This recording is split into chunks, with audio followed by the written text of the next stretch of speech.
Alright, you're listening to the first edition of Spot the Money for the year 2021. Hello and welcome. AFN to focus on athlete development in 2021.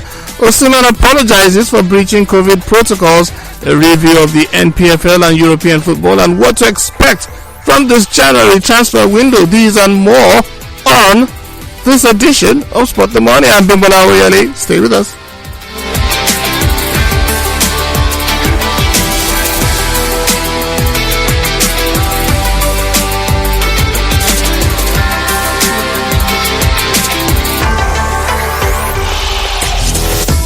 Alright, this is Put the Money, and we begin with athletics, where president of the AFN, Ibrahim Gusau, says the federation plans to focus on improving the lot of its athletes in 2021. Gusau made the promise in a statement signed by AFN Director General Pepple Young. In the statement, Gusau said the board will also work towards making the federation one of the strongest in the country in 2021. The federation president said the AFN will organize seminars and workshops, as well as sponsor events, relevant professionals on courses to acquire the much required knowledge, skills and exposures they will need to achieve their aim. And from there we'll move on to football, where Super Eagles forward Victor Osimhen has apologized to Napoli after breaching COVID protocols. Napoli on Friday had confirmed that Osimhen tested positive for coronavirus on his return to the club after celebrating his 22nd birthday in Nigeria in December. Alright, we want to bring in Alex Agbasiere into the show right now as we talk more football. Good morning, Alex. Yeah, good morning, Bimbo. Happy New Year. Yeah, Happy New Year. All right. So let's start with Mauricio Pochettino, the former Spurs and Southampton manager. He has now been reappointed as manager of PSG, Paris Saint-Germain. That's a big club in France. Do you think Pochettino is up to the task to take PSG back to the top of the French Ligue 1? Well, Bimbo, I would like to say that Mauricio Pochettino is a big manager in European football. I think he's up to the task to bring PSG back to the top of the league, because I think this season PSG, they've not really, the previous season we see them winning games and, taking teams apart, but I think it's a bit different this season. For them to appoint Mauricio Pochettino, it tells you one thing. They want to play attacking football, more attacking football. They want to control games and kill off games early on, and I think Mauricio Pochettino had that in him to bring PSG back to what we used to know. PSG scoring 4 goals or 5 goals or even 6 goals in football games. We've seen them lose games this season that you would think, okay, PSG don't normally lose games like this, and so I think they're struggling, and that's why they went for the option Mauricio Pochettino. Looks like the only manager in Europe right now who is free to get a job, and one of the biggest managers. We saw what he did at Tottenham, Bimbo. He did a fantastic job at Tottenham. He, turned them into one of the top sides in English football. So that tells you the story about this man already. I wouldn't say successful manager, not really known for lifting trophies or winning titles at Tottenham, but I think he has the CV to actually take PSG and bring them into what we know as one of the hottest teams in European football. What do you think should be one of the first things he should do when he, assumes the role fully?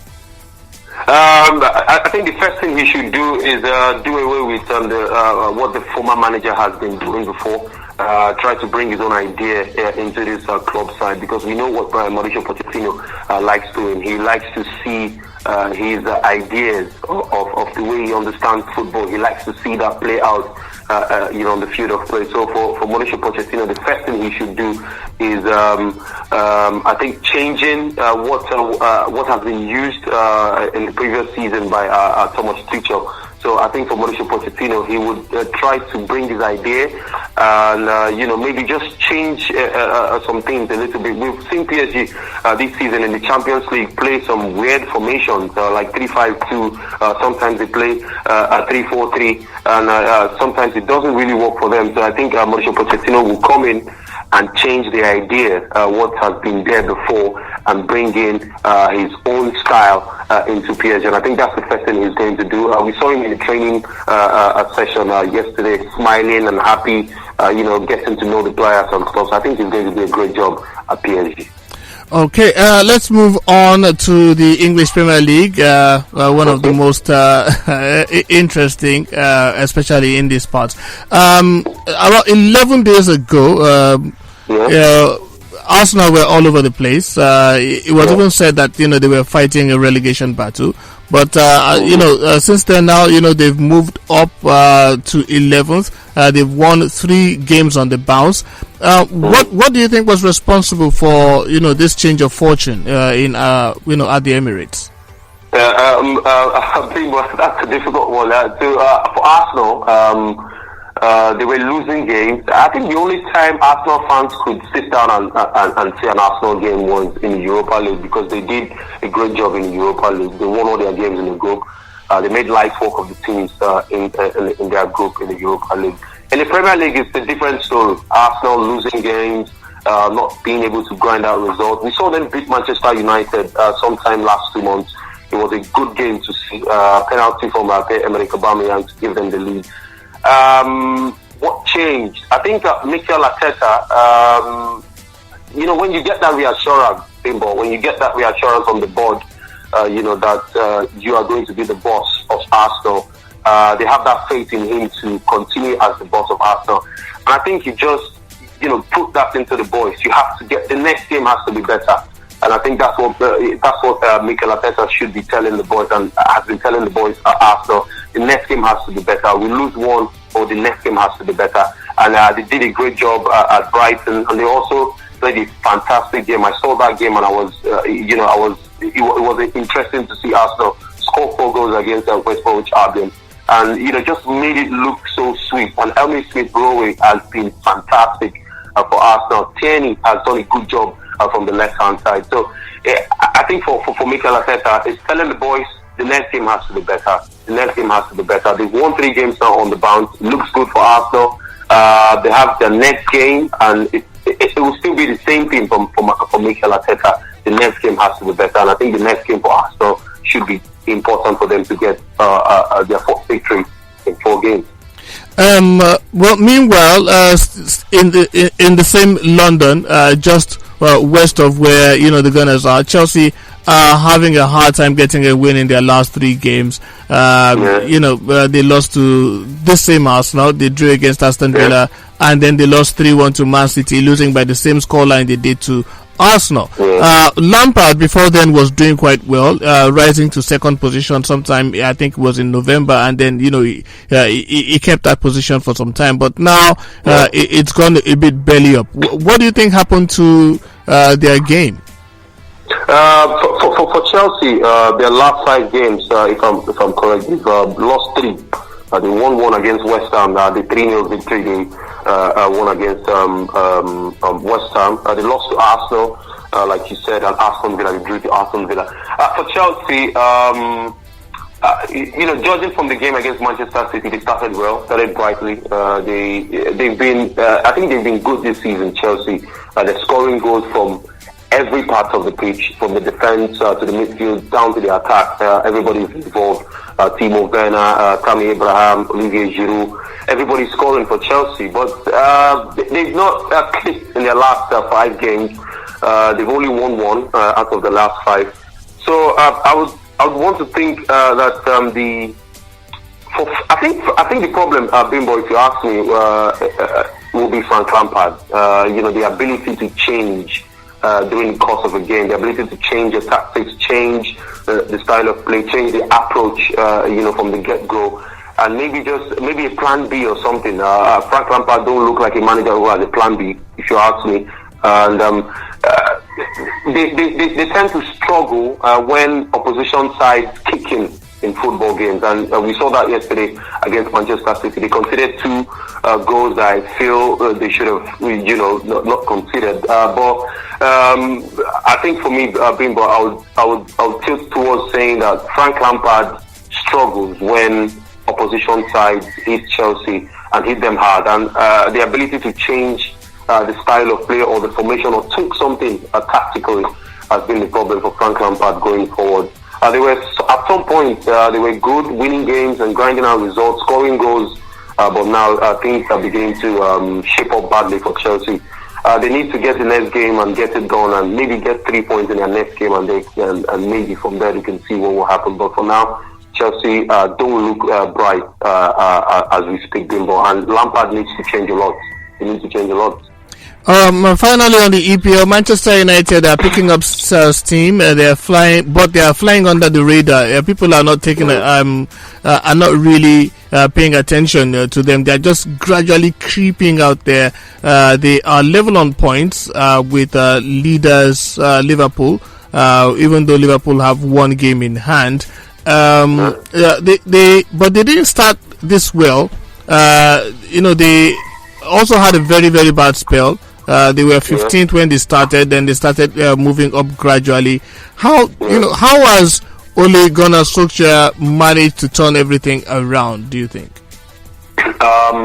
Like it's been said, a league season has 38 games, and at some point in the space of 38 games, there will be times where a football club would struggle to grind out results, and I think that's what's happening in Chelsea. But for Manchester United, they didn't start well in the season. They had few. I think they struggled. Their first 5 games, they couldn't, balance things up and get victories. I would say character, because Ole Gunnar, you see him after a game, in his press conference, he's always positive about something. He wants to lift the spirits in the dressing room. If they lose the game, you see him come out to say, okay, we're going to try and play better in the next game. We've seen loopholes and spaces where we could improve. So for Ole Gunnar, I think character, he always, he's self-critical about his style of play, his formation, his tactics, and that's the first step for a manager to do well. And when you let the boys know that these things we're not doing them right, we have to change this, or we have to do this, or we have to do that, then things will start turning around for you. Manchester United, they played their last 6 games, they've won 5 of them, Bimbo. And that's to tell you that they won against Sheffield, they won against Leeds, they won against Everton. They drew that game against Leicester City, which I think they could have won that game also. And victories against Wolverhampton Wanderers and Aston Villa just tells you that I think I would say character. Ole Gunnar has been a man that he doesn't shy off a bad game. He doesn't shout a bad result, and when he gets a bad result, he knows what to improve on. And Manchester United are improving. They're scoring goals, they're winning games, they're grinding out results, and I think they would fight for the Premier League title this season. I think they will fight for the Premier League title this season. They look good and they have a game in hand, Timbo. And if they win that game, it just tells you the story this season. Manchester United are doing a great job. They're scoring goals. That's the most important thing. Goals bring you games, and that's what they're doing. And they look good. And the character from the manager, I think he has passed it on to the boys. Bruno Fernandes is doing good. Paul Pogba played a fantastic game against Aston Villa. So, yeah, Manchester United are title contenders. All right, Ronald Koeman, the manager for Barcelona, has called on the club to bring in a new striker. Rumors are also surfacing that Pochettino might be doing a lot of business in January. Liverpool have 2 key defenders sidelines. That's Virgil van Dijk and Joe Matip. And let's not forget that Diego Costa is now a free agent. And I'm saying all of this because we are in a transfer window at the moment. So which club do you think needs to do some heavy shopping, and which players should they be going for? Rightly spotted, Bimbo, you talked about it, Ronald Koeman. I think he needs to, Barcelona need a number 9. When you play a 4-2-3-1 formation and you don't have an out-and-out striker, I don't think 4-2-3-1 would work, because you need an out-and-out striker just to head that attack for you and to be the focal point of that formation. So for Barcelona, they need a number 9. There are rumors that they want to go for Darwin Nunes, a Benfica number 9, I think he's 21 years of age.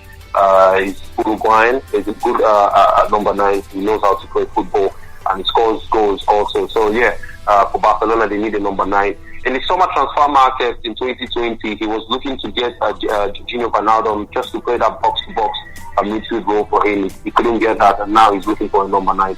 So I think Barcelona is a number 9. For PSG, I think Mauricio Pochettino would be looking to get, I think, a defender, maybe a centre back, just to to play alongside Kimpembe.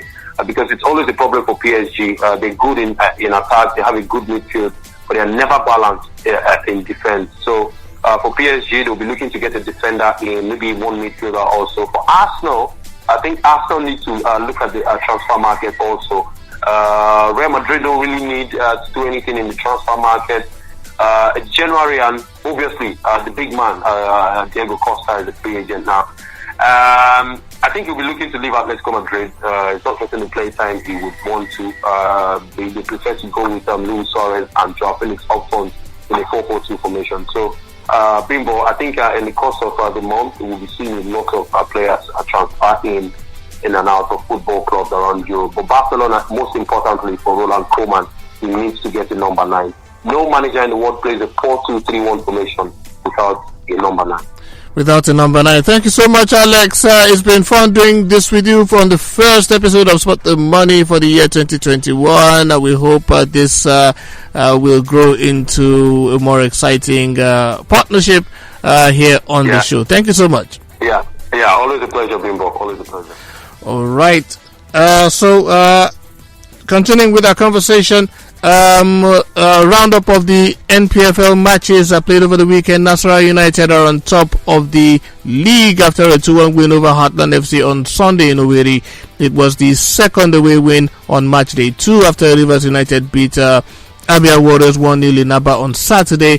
Chinedu Ohana Chom put the visitors in front in the 14th minute, but substitute Shedrack Ogari leveled for the hosts in the 64th minute. The home side were pegged back 9 minutes later by a sublime finish from Silas Sinwakwo, who handed the Nays Millionaires their second defeat in as many games this season. Veteran Rabiu Ali and David Ibuka were on target as Kano Pillars beat Katsina United 2-0 on Sunday at the Sani Abacha Stadium to climb to third position. Emmanuel Sokoya side dominated the game for their first of the season after their 1-1 stalemate against Adamawa United in their season opener. Also, Dakara FC bounced back from a goal down to beat Jigawa Golden Stars 2-1 in Uyo for their first win of the season. Mohamed Abubakar put the visitors in front in the 25th minute, but goals from Enyekan Ekpe and Solomon Chigozie in the 45th and 53rd minutes gave the hosts the win. And that's our show for today. The conversation continues on Twitter at AfricaBiz Radio and online at www.africabusinessradio.com. Until the next time we'll meet, I'm Bimbola Oyele. Keep winning.